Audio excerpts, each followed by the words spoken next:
But it's not all sunshine and rainbows all the time. No car is perfect. And one of the key things that of course, there's a Golf GTR wheel spinning next to me. This is the Omoda C7, the Chinese brand's latest mid-size SUV that has been introduced to bridge the gap between the entry-level C5 and the more luxurious C9. Let's check out what this model has to offer. There are 3 models within the C7 lineup, 2 internal combustion powered models, namely an elegance and a luxury. There's also a plug-in hybrid version. Now we'll be testing that at a slightly later stage. Today, we're focused on the internal combustion models. Now, the engine is a 1.6 litre turbocharged petrol, produces 145 kilowatts and 290 newton meters of torque. That's paired with a 7-speed dual clutch automatic gearbox, sending power to the front wheels. Now, the hybrid version is obviously going to be a lot more powerful, but that does come with an increased price at around 690,000 Rand. It's 100,000 Rand more than this elegance model that we have on test. There's also a slightly more affordable internal combustion version labeled the luxury. That's around 540,000 Rand. Inside the C7 is super impressive. The general build quality and materials on offer I have found to be very solid at this price point. Take these seats for example, perforated leather at the bottom and this really nice microfiber at the top near the headrests, which should age pretty well. Then we get to the storage solutions. If you slide this open here, you get a dual cup holder, a little slot for your smartphone. Center console here, you've got a nice storage area, which is cool, so you can place drinks in there. There's a little storage area underneath this center stack here, which is, I think, for South Africans, the place where you'd place your smartphone away from prying eyes. However, there is a stack in the top here where you can charge your phone wirelessly, up to 50 watts, that is ventilated. You can also place another smartphone here.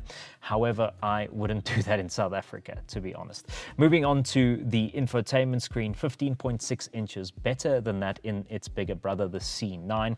Very good resolution, fast to respond, and very smartphone-like in the way that it operates. You get wireless Apple CarPlay and Android Auto functionality, and a lot of the vehicle functions, as with many modern cars, are taken care of inside the system itself. For example, if you would like to adjust your side mirrors, you have to do that through the infotainment system. However, there are a few shortcuts the brand has placed in the center console here. You can change your drive modes, activate the air conditioning system, hazards, and then change your volume from the center stack. So while it is heavily reliant on the system, there are at least a few shortcuts. Moving on to the digitized cluster, it is quite a small 8.8-inch system, but it is very effective. You get your key readouts like your speed and your fuel consumption, which you can toggle through, which moves me to the steering wheel. Left-hand side is for adaptive cruise control and your speed limiter function. Right-hand side, you can toggle between the infotainment screen and your digitized cluster by clicking on the volume button so you can make adjustments as you drive. Overall, with all these soft touch materials everywhere, over here, just everywhere you touch is a soft touch material. I am super impressed with the C7. Let's check out the practicality in the rear. As with many Chinese products, the interior of the C7 is super spacious. This rear occupant space is insane. This car is set up in my driving position, and have a look at how much space I have in front of my legs. It is just crazy. And the cabin is made even more airy with this massive double panoramic sunroof. It really is spacious in here. Putting this child's car seat in the back is a doddle. The doors open nice and wide, and because there's so much space, loading stuff in here is easy. There's even an A and a C USB charging ports at the rear, so the kids' electronics can charge while they're on the go. I really think this is a super practical rear end. And then we get to the boot of the C7, which is super practical. 613 liters of space, and I've placed our prop pram in the boot. I haven't even folded it properly just to show you how much space is in here. Now, you may see there's a bit of a lip on the loading bed here, but if we take the pram out, let me show you. You can slide it out, pop it up here, and then you've got a false floor and a flat loading bed, so it makes loading things a bit easier. And then if you want a larger boot, slide that out, Pop that back, and you've got a big boot again. There's loads of space, and if you want to free some up, you can take this out, even more space. There's also 1,250 kilograms of brake towing capacity if you'd like to fit a tow bar, so could take your trailer. Let's see what it's like to drive.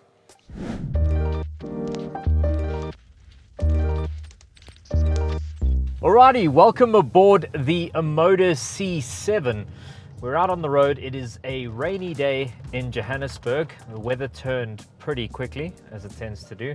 We're out in the C7, and let's start with the design of this car. I think it looks really good. There's some elements of Japanese design, a bit of British design from the Land Rover product portfolio, and that's not a bad thing. It's not generic in any way, shape or form. I've received so many compliments from colleagues at the AutoTrader office and just people in general, because obviously when I was driving this car, it hadn't been launched as of yet. Sentiments were inherently positive just based on the design of the car. I think it looks great. It looks rather large, but at the same time very elegant. Nicely designed. That LED bar that sits behind the front bumper, which is only on this elegance model. You don't get it on the luxury trim. It looks really good. When you lock and unlock the car, you get that beautiful light signature. And it's the same thing for those rear lights, which have got a bit of a Lamborghini thing going on there with those individual LEDs creating that pattern. I think the car looks great. Let us know in the comments section what you think of the design. I think Omoda have absolutely nailed it. Then we get to the driving impression, and this is sometimes when Chinese cars fall to pieces a little bit, purely based on calibration. Now, I'm sure the hybrid version of this car is even better, but I have to say this is one of the better calibrated cars I've driven, particularly out of the Chery stable. The 1.6 turbo petrol engine has got plenty of power and torque, and the 7-speed dual clutch automatic gearbox is calibrated quite well to the engine. I'm not getting that lurching sensation when I accelerate a little bit too hard, or I don't get that hesitation that you get in some of them when I'm in eco mode and I'm trying to pull off slowly. There's a nice mix, and that brings me to the driving modes. There's eco, normal and sport, and in many Chinese products I've driven, the difference between normal and sport hasn't been all that discernible, because most of the time the throttle calibration is just overzealous. You just have this lurching sensation when you accelerate, but this car does not have that problem at all. It feels really nicely calibrated. The throttle pedal, it's not perfect. There are very few cars who are perfect with a dual clutch gearbox. It still does feel a bit hesitant sometimes at low speeds, and sometimes you don't get the exact response that you want. But considering the base from which I've experienced a lot of dual clutch gearboxes, especially with smaller capacity engines, this is really rather good. When we come to refinement and comfort, again, really nice. Cabin intrusion from wind and, in the case of today, rain, relatively minimal. There's a bit of tire roar from the Gitti branded tires on the car. I think if you had to fit a set of Michelin's, Bridgestone, Pirelli, you name a premium tire brand, it might improve that a little bit, but honestly speaking, at this price point, more than acceptable. It's just a really solid package. It's one of the better Chinese cars I've driven. In fact, let's not even caveat that with better Chinese cars. It's just a good car. It feels like it's been developed. When I drove the C5 initially, I felt like there was a good car there, but it just didn't have that final polish that you'd expect from a car. And this has got that. Whereas the C9 was a bit more of a luxurious take on things, this feels a lot more approachable. It's not overly luxurious inside, but it is thoroughly modern and very easy to live with on a daily basis. I found the infotainment system to be quite user-friendly. One of the things that I have found with the car is the indicators. So when you put the indicator on, there's a self-canceling function when you've finished turning. So let's say you turn the indicator on, it should self-cancel, but sometimes it doesn't when you haven't made a wide enough turn or you haven't put in enough steering angle to cancel it. So then you think, okay, I'm going to self-cancel the system, and then it simply doesn't do it. And then you find yourself trying to cancel the indicator and sometimes switching the indicator onto the other side. So it takes a little bit of figuring out, and it reminds me a lot of early BMW indicators. When I first started in the industry, there was this weird self-canceling thing, but that will come with time. I think they've done a really good job. And it brings me to another issue related to the indicators. When you flick your indicator on, your maps or Apple CarPlay or Android Auto disappears, and you go back to the home screen, and in the top left corner there's a little view of your car using the 540-degree camera to showcase where you're turning and to make sure that where you're turning you can see what's happening.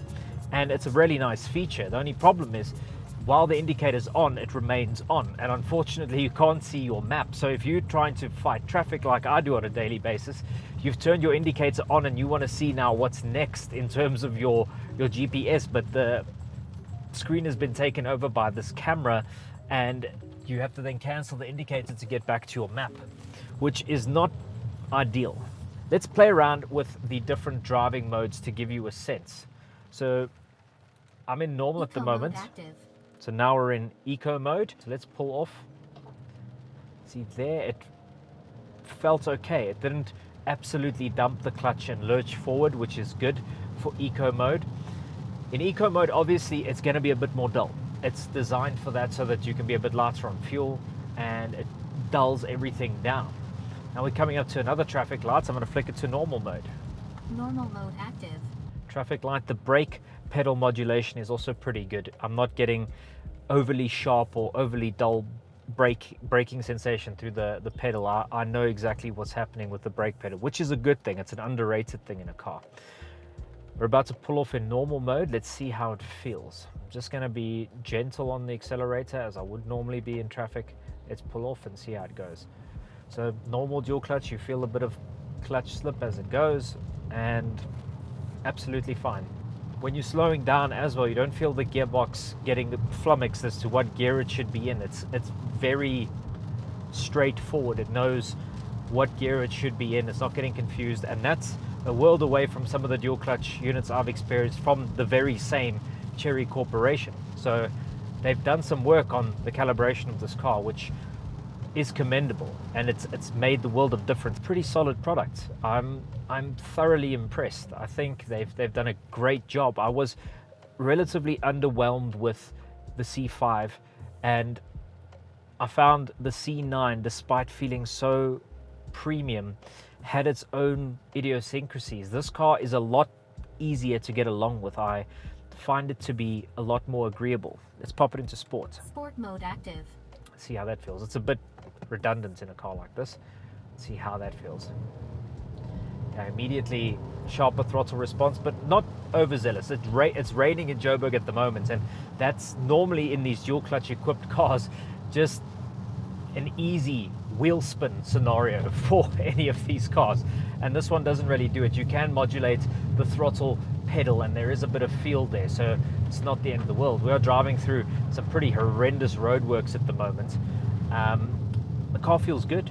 It's pretty solid. Here's a good example of the refinement. This road in front of me is terrible at the moment. They've pretty much taken the entire road surface off, and they're going to place a new top layer on at the moment. So car feels pretty good in that scenario. Another thing that I have noticed with the car that was a bit underwhelming is they claim that there's a Sony audio system in the car. Problem is, it's just not really all that loud or impressive.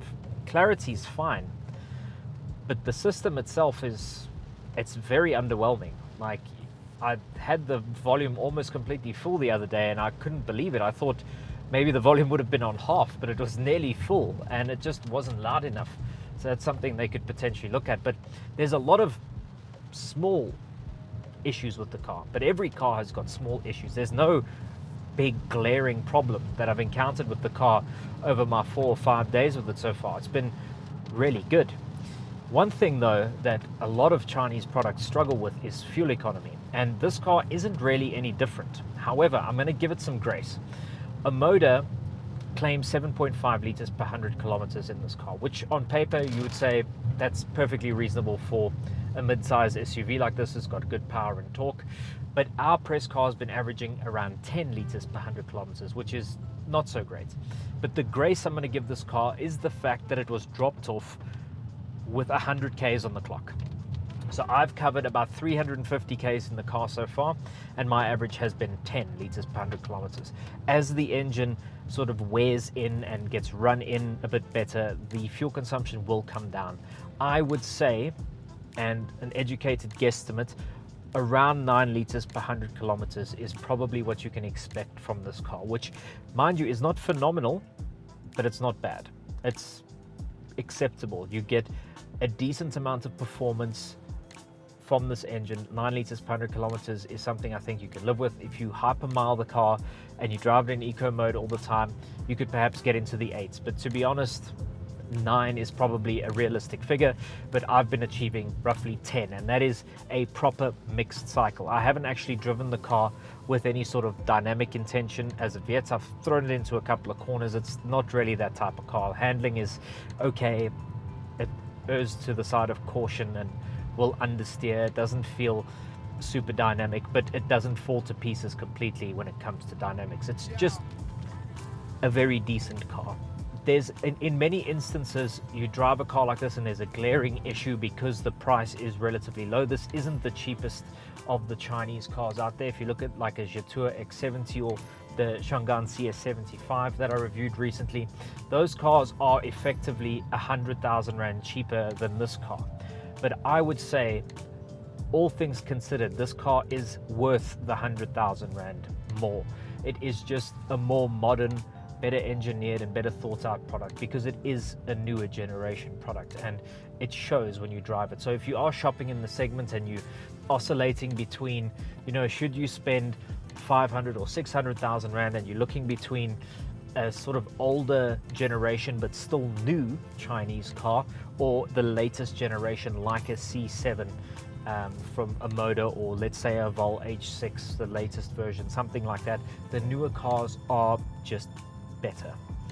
And I suppose that's gonna do it for this video. Thank you guys so much for watching. We really appreciate your support. If you haven't done so already, please subscribe to our channel. We are growing so nicely. We really thoroughly enjoy making content for you and helping you on your car buying journey. If you've liked this content, leave us a like. Get into the comment section. Let us know what you'd like us to review next. Until next time, cheers.